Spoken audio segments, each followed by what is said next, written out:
Ba-da-ba, ba-da-ba, ba-da-ba, ba-da-ba. This is how games treat ladies. Yeah, I shouldn't sing. Yeah.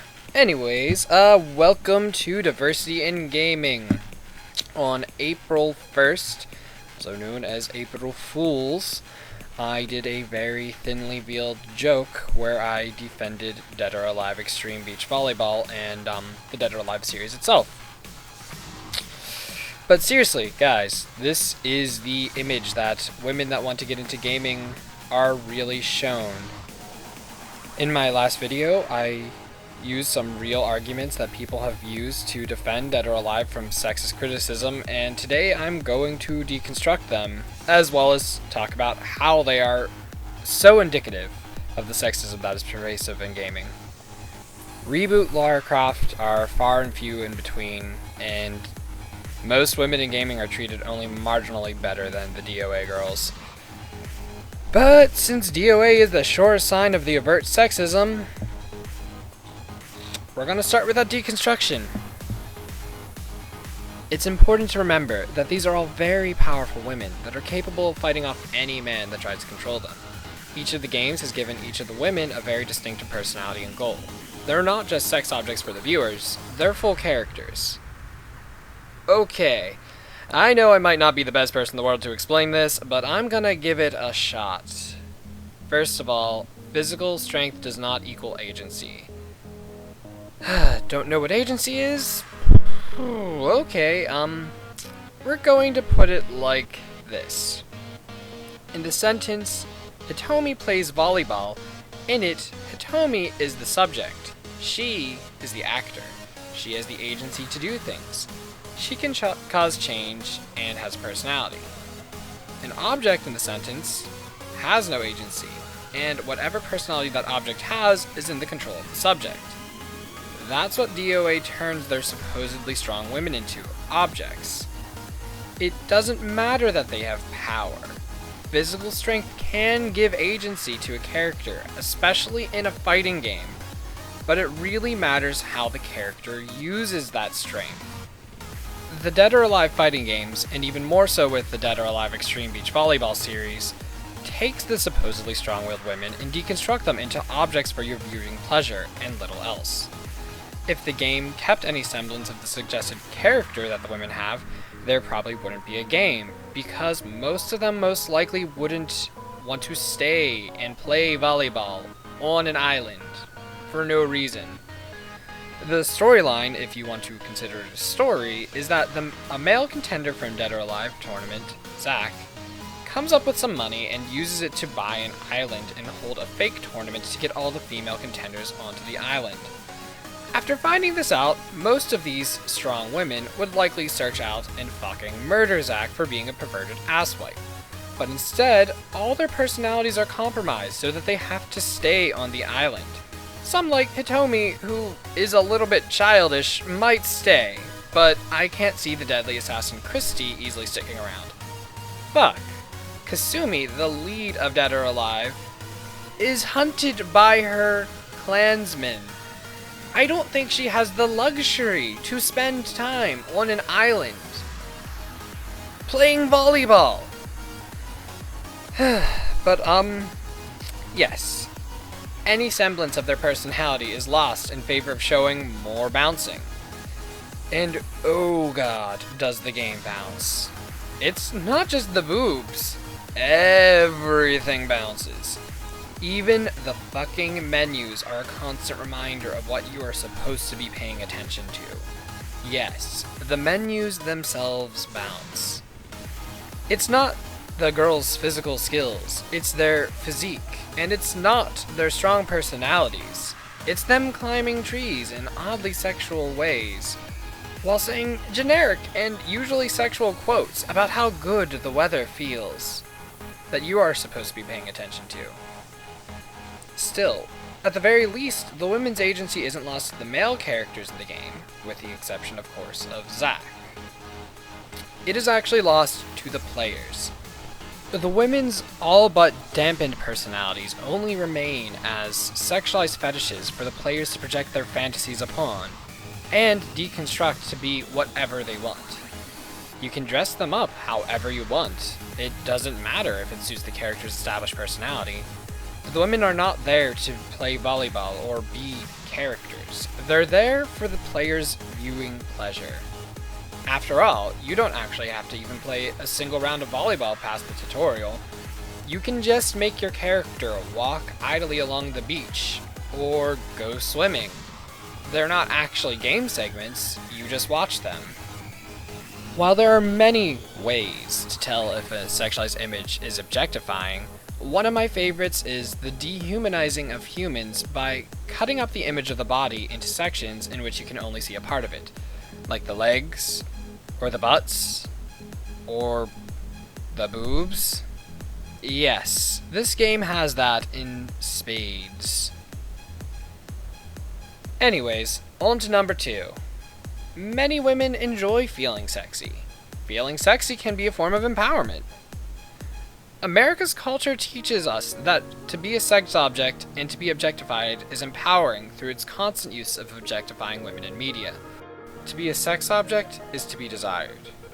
It's really to the point where it can be hard to tell the difference between objectification and just healthy sexuality if you're not already aware of it. And many women grow up wanting to be sex objects because that's the image of women they are most presented with. There's nothing wrong with wanting to be sexy, but wanting to be a sex object is lowering yourself to a subhuman level, and nobody deserves that. Seriously, the casual objectification of people is so widespread and ingrained in our cultures that it can be really hard to just be fucking aware of it. And some people are so defensive of its existence that any mention of the objectification of women is taken as a personal insult and implies that they are not allowed to be sexually attracted to sexy women. That's a pretty big leap. Once again, there's nothing wrong with a woman wanting to be sexy and feel empowered by loving her body. There is something wrong, however, for treating her as she's nothing but an object for your viewing pleasure. People are people. People are subjects. They are not objects. Next on the list is number 3. These are fictional characters. Nobody is actually being hurt in real life. Well, in a sense, that can make sense. Oh god. But media portrayals are important and becoming even more important to how people learn how to treat each other and act. If a boy ends up seeing nothing but the sexual objectification of women, most likely he will treat women like sex objects as well. And if a girl grows up seeing that objectifying herself is her only lot in life, she will grow up treating herself like a sex object as well. Not to mention, many parents that are conscious of things like this are most likely going to prohibit their daughters from engaging in gaming. While obviously these games aren't meant for children, children are playing them and seeing them when advertisements are just fucking everywhere. When I was in the middle school on the cusp of puberty, almost all of the other guys I knew were so excited that they could see virtual titties bouncing. If only they could convince their parents to get the game for them, and parents these days, and even back then, were mostly willing to get games for their kids like that. Hell, I managed to get a copy. So guess what? This game is hurting real-life women. Not with by pointing a gun at their heads with its little CD arms, because, actually, CDs have arms if you haven't paid attention. They're really there. But no. It is perpetuating the media's idealized, sexy woman with only one body type. Because if you look at it, pretty much all of the women look mostly the same in this game. Yes, there's a few minor differences, but they all have this perfect, idealized body. And this is the image that women are constantly being bombarded with. Teenage girls' self-esteem is at an all-time low. Eating disorders are becoming the norm, and teenage suicide is on a rise. So yes, this game is hurting real women. Anyways, on to number 4. Hell, in the end, the games sell. A lot. We really shouldn't be able to change how they display women, because that might be the only reason they sell in the first place. Okay, do I really need to get into this? Yes, me who wrote this dumb video? Fuck. Fine. Okie dokie. If a fighting game's gameplay is not enough to keep players coming back to the game, it's not worthwhile. The game should die. The DoA series isn't bad. It's admittedly not one of my favorite fighters, but it's not bad. DoA admittedly started to come out right around the time of the fighting game crash, after Capcom and a few others oversaturated the market with way too many fighting games. It really needed a gimmick to stand on its own legs, and it found one, in exploiting women and prepubescent male fantasies by pretty much having the first jiggle physics in a 3D fighting game. Yay! But guess what? The fighting game crash is over. Fighting games don't need stupid gimmicks like that to survive. They need good fucking gameplay. And DoA's gameplay should be enough. But if it isn't, I reiterate, it should die. And guess what? Dead or Alive Xtreme also has mildly fun gameplay. Probably not enough to have warranted the budget it was offered, but it works. It's not the worst thing in the world. It's so easy that you could play it one-handed. God, I hate that saying with that game. But anyways, on to number 5. It's just one game. No need to get overworked by it. Well, as I've said, DoA just plays the most into media's portrayal of women. I'm using it because it is the best example. And it really extends beyond just DoA. It's ingrained into most of the world's culture at this point, and heavily embedded in video games. It's hard to find a game with a female character in which she isn't heavily objectified at one point. But a bit more on that later. Number 6. The game is fun too. It's a bit on the easy side, but the volleyball is solid, and in Xtreme 2 there are other minigames to choose from. Yeah, as I said, the game is kind of fun. Probably because it was a title from a developer with a decent sized budget. This isn't just some obscure indie game. There were numerous advertisements for DoA Xtreme 2, and regular DoA gets more of that. Posters lined the walls of GameStops depicting scantily clad, objectified women. If it were just an unknown indie game, we wouldn't have nearly the same level of problem. But it's not. It's a mainstream game. Last in this is number 7. Never forget that if you're not a fan of the way women are treated in a game, don't buy it. And this is one of the worst arguments ever. If people were to stop buying things which objectified women, they wouldn't be able to enjoy any of their hobbies as a whole. Fuck. They can even sexualize socks advertisements. So should we all stop buying socks? See? I can make giant leaps too. But fuck. People need to live, and people deserve to be able to buy socks. We can all try to support a cause, but sometimes that gets a bit difficult when the cause is when the problem is so pervasive into your culture that you can't really avoid it. The best you can get is just being grumpy. I will admit that games are not household essentials, but if someone really enjoys video games, it's their right to buy that, man or woman. And, there is just this... Sorry.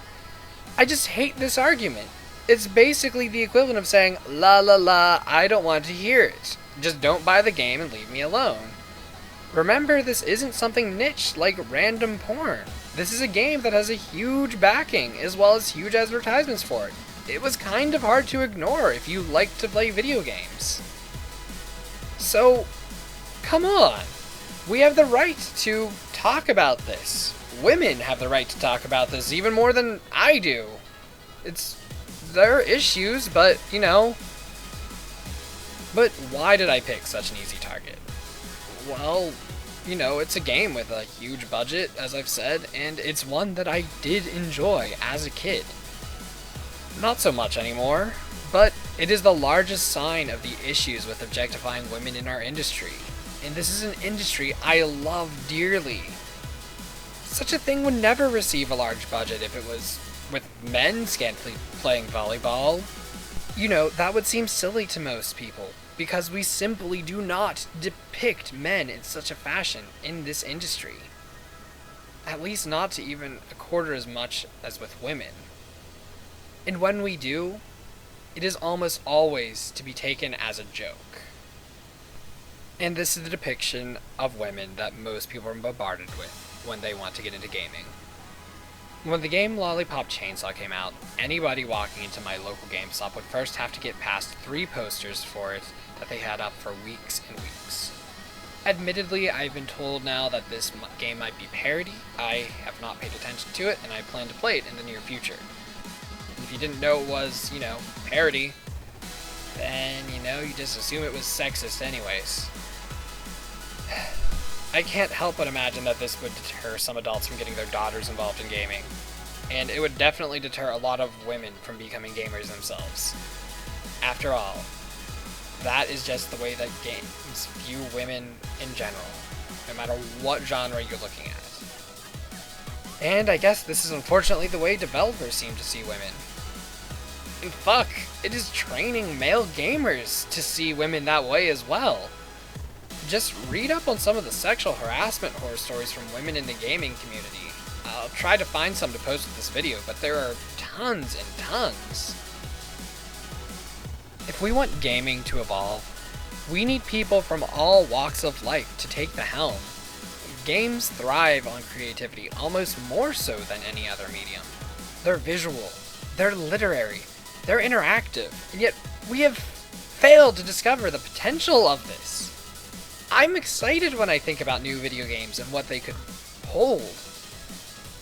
And excluding women from games with these exceedingly sexist barriers is not going to help us thrive. There's so few women protagonists in games, and developers are unwilling to take chances on making more. I have a quote from the creative director of Remember Me. I'm sorry if I fuck up their name, but Jean Max Morris, on the difficulties of getting a publisher for their game, which starred a woman. We had some prospective publishers that said, well, we don't want to publish it because that's not going to succeed. You can't have a female character in games. It has to be a male character. Simple as that. We wanted to be able to tease Nillin's private life, and that means, for instance, at one point, we wanted to have a scene where she was kissing a guy, Morris said. We had people tell us, you can't make a dude like the player kiss another dude in the game. That's going to feel awkward. I'm like, if you think like that, there's no way the medium's going to mature. There's a level of immersion that you need to be at, but it's not like your sexual orientation is being questioned by playing a game. I don't know. That's extremely weird to me. Jean Max Morris, creative director of Remember Me. Remember Me stars a very strong and attractive woman named Nilin. It's not a perfect game, but it's enjoyable to me, and the story and characterization is solid. Note that this is a very attractive woman that is also strong and has personality. She wears tight jeans that show off her ass, but rarely does it seem as if they're trying to objectify her. It's not all that matters about her. She's an attractive and likable female protagonist in games. You can have those. So I have to ask why it seems as if some men are afraid that feminist writing in games will get rid of sexy women in gaming. I mean, do those people think that feminists hate all things that are sexy? Because that's just... First of all, there are feminists that are attracted to women. So that just seems like they'd be punishing themselves.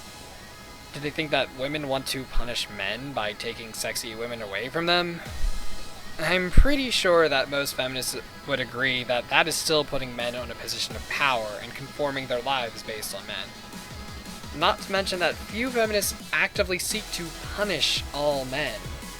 You know, there will always be a few outliers in any movement, but feminism at its core is about equal treatment of men and women, and helping to change gender norms to allow people to feel comfortable to be who they are.